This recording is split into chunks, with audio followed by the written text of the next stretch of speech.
everybody. This is Just Ask Julia, where we share tips, trends, insights, and resources to help you transform your career and elevate your success.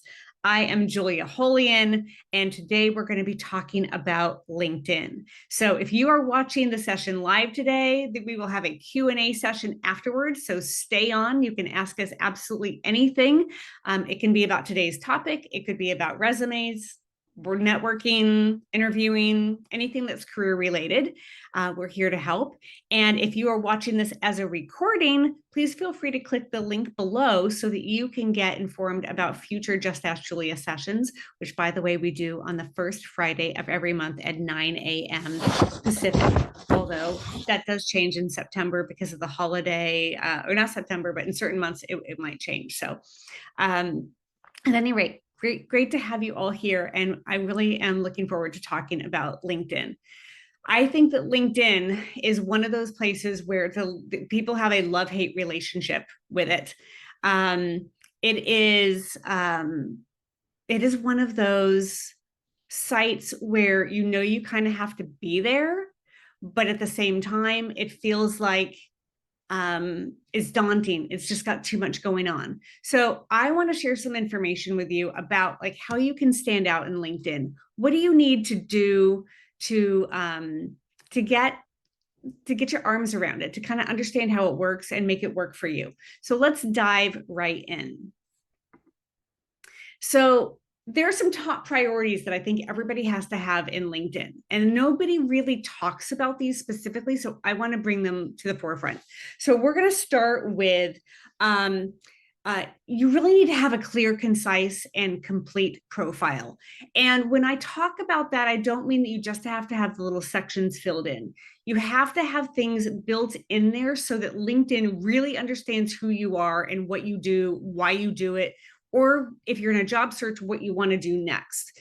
Because if you don't have that clear on your profile, you're not going to come up as easily or readily or at the top of recruiter searches. And LinkedIn is not working for you. It's not sending you information that you're going to need. So we want to make sure that your profile has things built out. And we'll talk a little bit more about that.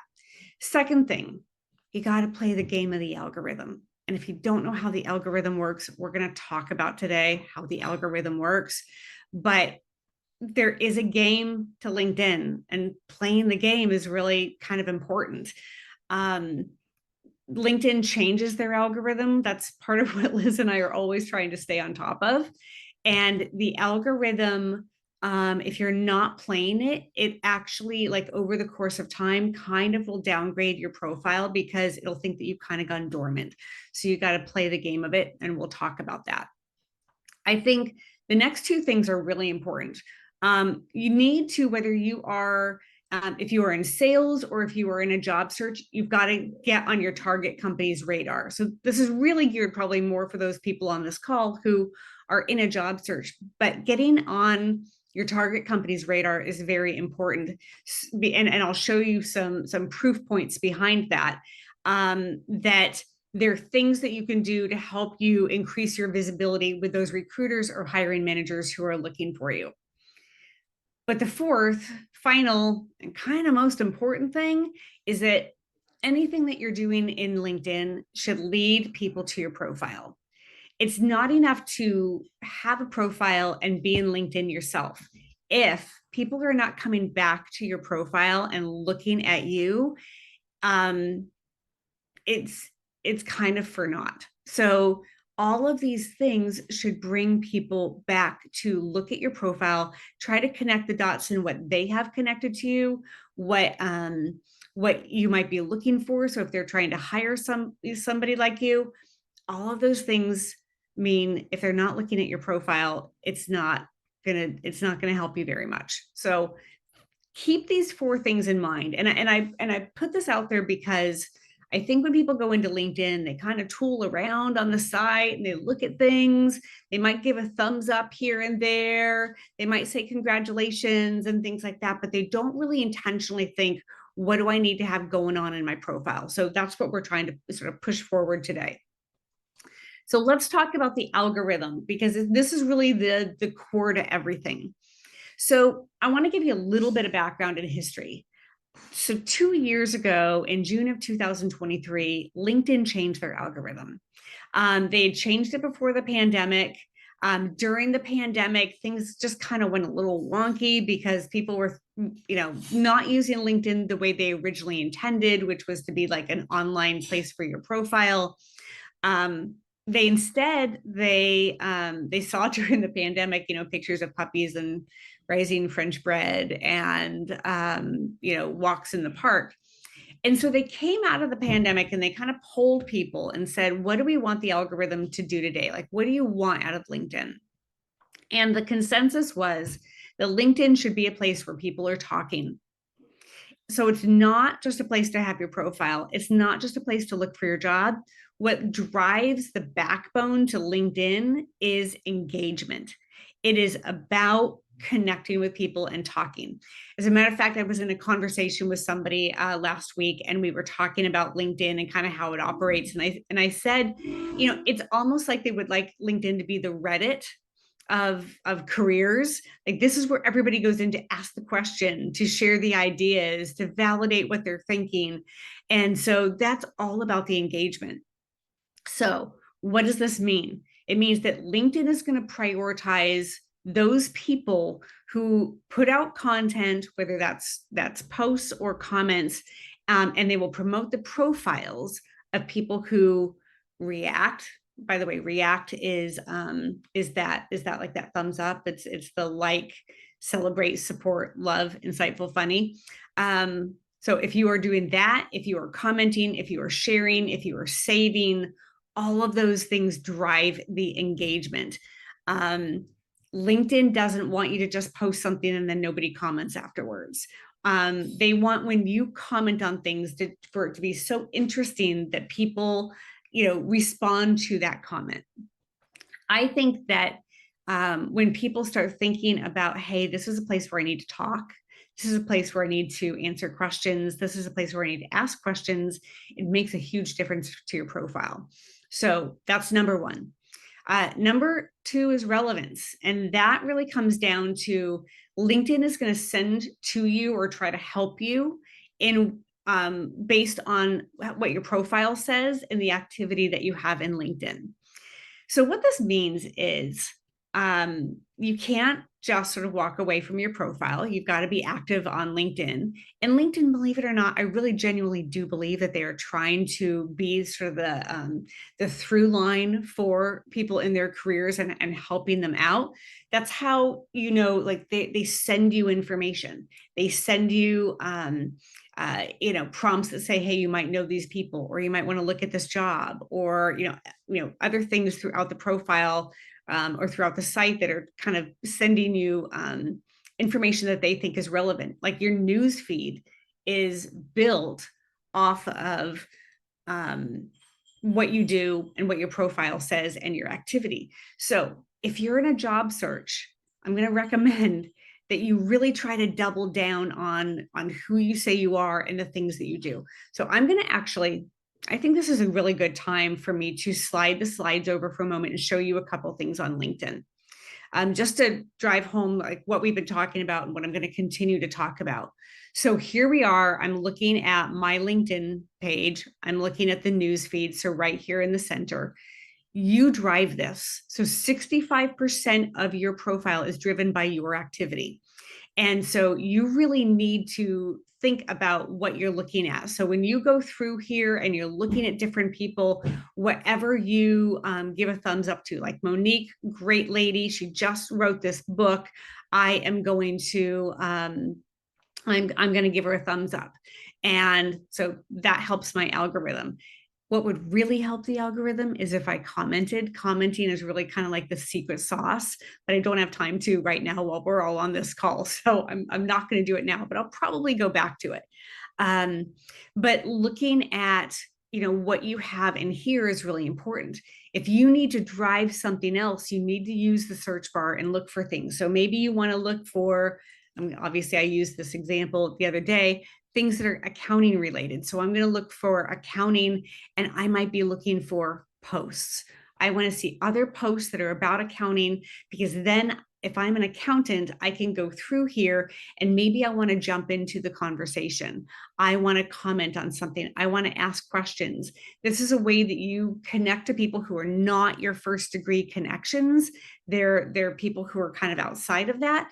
And you end up getting to build, sort of this new community and relationships. So the algorithm is really based on your activity, not just your profile. And I think most people think of it as just their profile, but it's what you're doing in here. What are you looking at? What are you searching on? And what are you kind of driving for your own news feed? Now, two other things that are really important. One is consistency.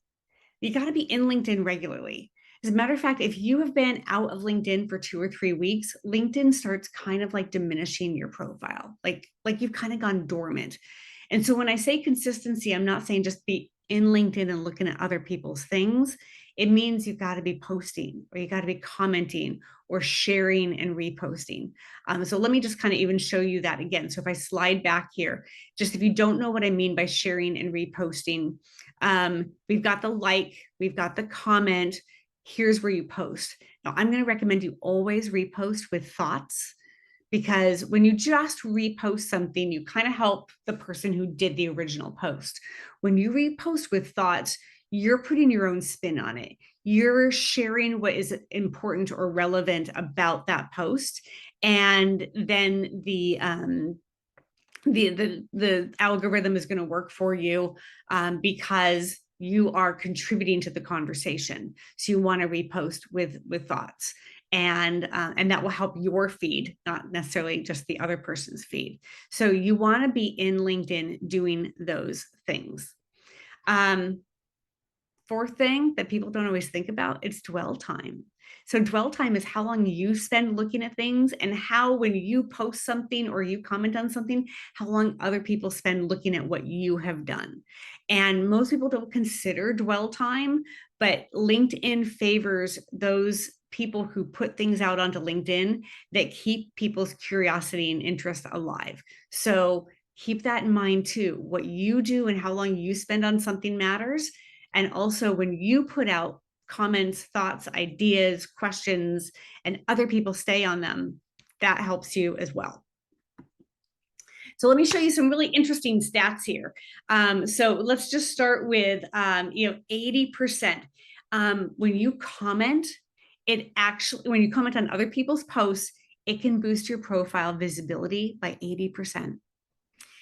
So that's just commenting. I'm going to give you all actually a tip. I find that almost every week I see at least one, if not multiple people who've gotten jobs, which is exciting, right? If you want to start contributing in some way that will help your profile, when you see people who have landed a new job and you know them, like particularly if you worked with them before, don't just hit the easy button of congrats or congratulations, because that's what most people do. And when we look at somebody who has a post, and that they've gotten a new job, and you just see this whole series of congrats and congratulations, nobody really reads those. This is what I want you to do. I want you to, instead of doing that, I want you to comment, and I want you to say, congratulations, Joanna. I am so excited for you landing this new role. You are going to be excellent at doing A, B, and C. When you and I work together, you are my go-to person whenever I had a question about XYZ, because I knew that nobody understood how to work through that better than you.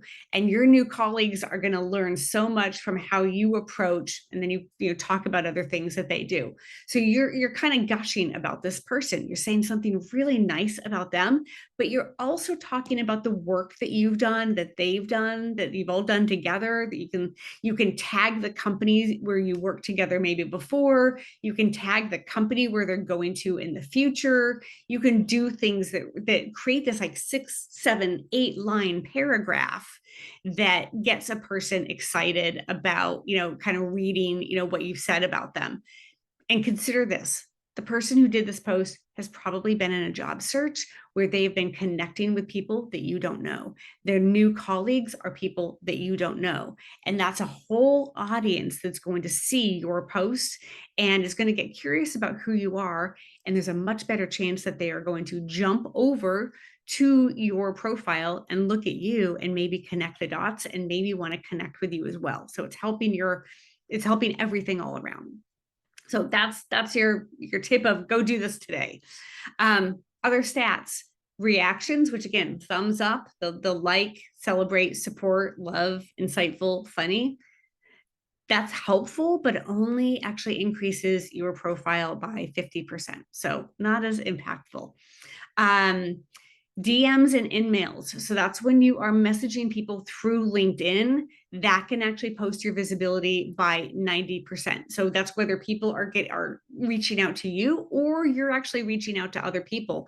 Having that engagement and interaction is very important to the algorithm, and people don't always realize that is such a helpful way of LinkedIn seeing that you're active on LinkedIn and you are engaging with people.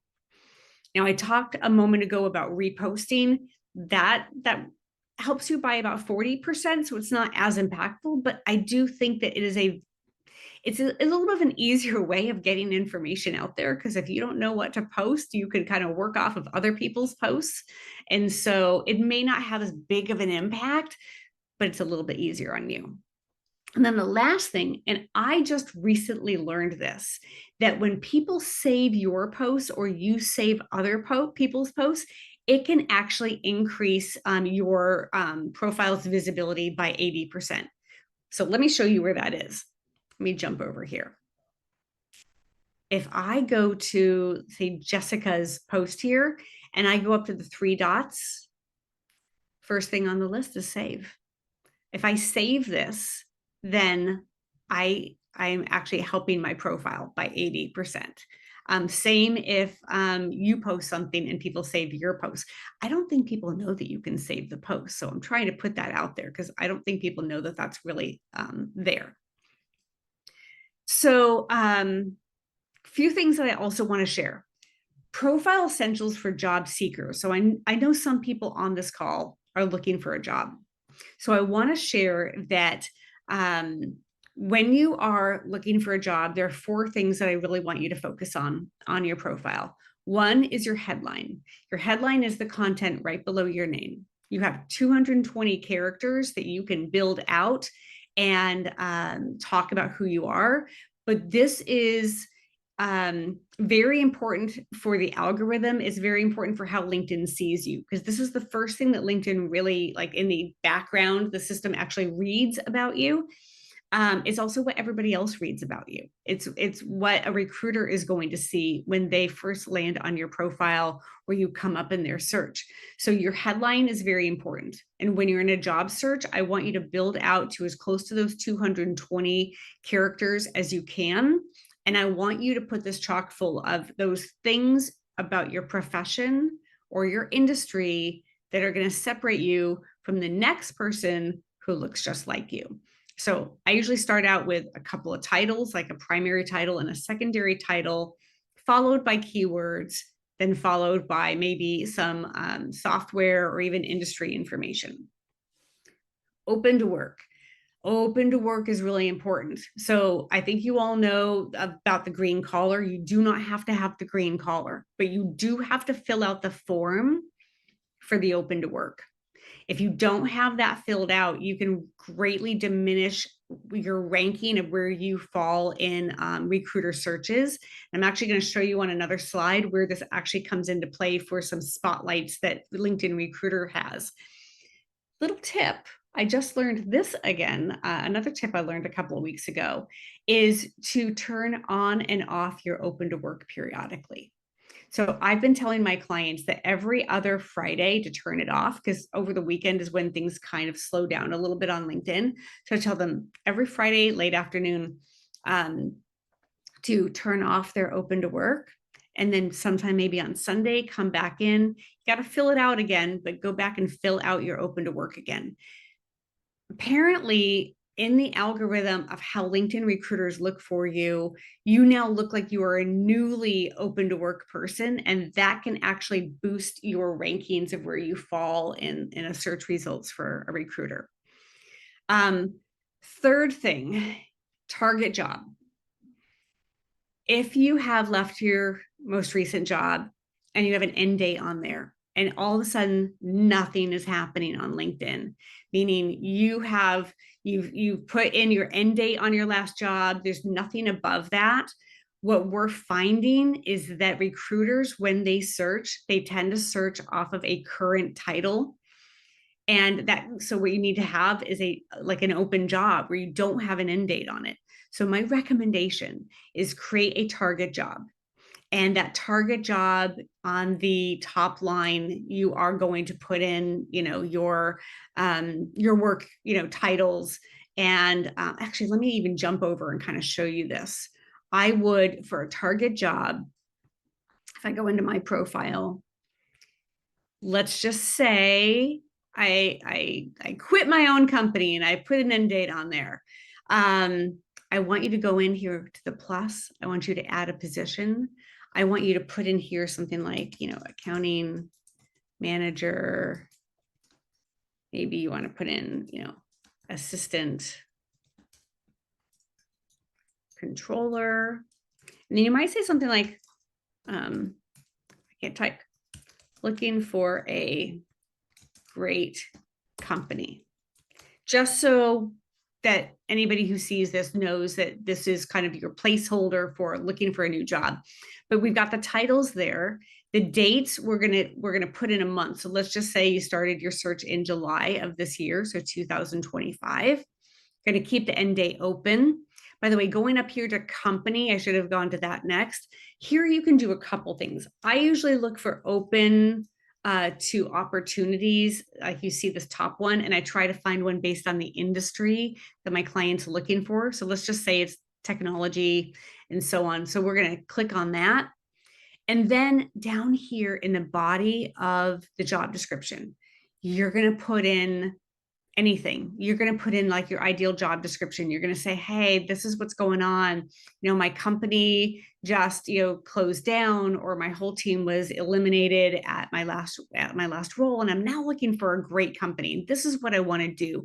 This is what my great talents are. And even though you have probably listed this in your about section and throughout other parts of your profile, I want you to put it in here as well, because more is more in a sense on LinkedIn. You want to duplicate these keywords and these terms and tell LinkedIn more of like what you're looking for.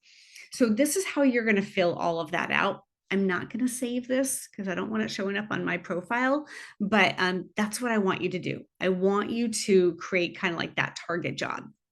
And then the last thing, I want you to keep updating skills and keywords throughout your profile. Make sure you have the titles you're looking for in your skills section.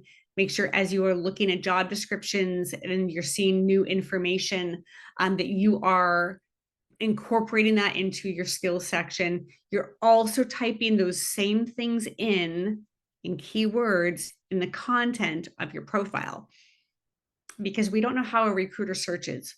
They often search off of skills and keywords, or they do one or the other. And so we want to have these things duplicated in both places. Again, when you're in a job search, more is more. You got to have things kind of duplicative throughout your profile. So just to kind of give proof points on this, this is a snapshot of what LinkedIn Recruiter's dashboard looks like. So I just put these 3 arrows on here because I wanted to point this out to anybody who's not aware of this. When a recruiter searches, if you look over here in this fictitious search that I did, I had 335 search results. So even though I've got Sikath and Pooja here, those are the first 2 that show up. As a recruiter, I might want to just go to the people who I know are open to work. So instead of trying to plow through 335 people, I'm going to go straight to 118. Or if I just want to see people who I know are like actually active on LinkedIn, I might just go to this spotlight that shows me 60 people who I know have been in LinkedIn regularly doing things, because that is active talent. So active talent means that you are in LinkedIn regularly, probably every week, several times a week. Again, I said earlier, if you kind of go 2 or 3 weeks, your profile diminishes and you're not going to show up in this spotlight. So I want you to do that. Now, interested in your company, obviously in this search result, there was nothing, but I want you to show people that you are interested in their company. And the way to do that is to follow the company, to like things on their posts that they're putting out, to even apply for a job. Those are ways to get kind of on the radar of a recruiter. So this final slide talks about like those key things that you want to do to get on a company's radar. Follow a company, ring the little bell up in the right-hand corner to make sure that you get notifications. And then all the tabs that are on a company's page, I want you to go through all of them. I want you to look at the About section. I want you to go over to their website because there's a link in there from that page. I want you to look at their posts, their product, their jobs, life, people, insights. Insights, by the way, you have to have premium for that. But just to show you what that looks like, let me just pull up Workday. So I'm already following Workday, and this is the line that I'm talking about. I want you to go into all of these. So when you go in here, like if you go into posts, I want you to look at their posts, and I want you to see if there's something where you can ask a question, because there's somebody in the company who's monitoring all their posts and who asks questions. Even if the post is like 60 days old, maybe they had a forum 60 days ago and you missed it. Don't hesitate to go in and comment and say, oh, I'm really disappointed that I didn't know about this event 60 days ago. Are you going to be hosting that again? Or where can I get information about what was covered? Go ahead and ask questions back to the company because they will respond. Look at their products, look at their jobs. Although I'm going to give you a tip, I tend to go to the company website and look at the jobs there, because only 20 to 30% of all jobs are actually posted right now. So not all companies are advertising their posts or advertising their jobs. They might have them on their website, and they very well may not have them on LinkedIn or any other site. Life is one of my favorite tabs because life is about like what it's like to work there. If you want to know about culture, great content in here. But again, they have different articles and different posts, and you could go in and try to kind of like jump into the conversation. And then of course, look at people. And when you look at people, see if there are people in here that you might know. Like if I jump over here, I can see that I have 5 first-degree connections at the company. If I start there, maybe I want to reach out to them. So if you want to get on the radar of the company, you got to look like it's like a research project, and go in, reach out to people, check out what's going on, and get into the conversation. So that's what we wanted to share today about LinkedIn. We've got a lot more information available to you. If you're interested, come join our community. We have a free level called Ignite. We also have a level specifically for job seekers called Accelerate. And then that's Thrive. And then Accelerate is for kind of ongoing people who want to have that community ongoing and have access to extra resources. So we have a lot of information on LinkedIn, resumes, interviewing, networking. We have challenges, we have courses, and we have ongoing weekly career coaching that you can just jump in and join us for. So please, if you're interested, come join us. And us again is Liz Helton and myself, Julia Holian. So thank you for joining us today. That's it for today's topic. If you are watching this live, we are going to jump over to an open forum Q&A. For those of you who are watching the replay, thank you for tuning in. You can click the link in the description to sign up for future Just Ask Julia sessions. So thanks for coming today. And for those of you who are here, let's open it up to some questions.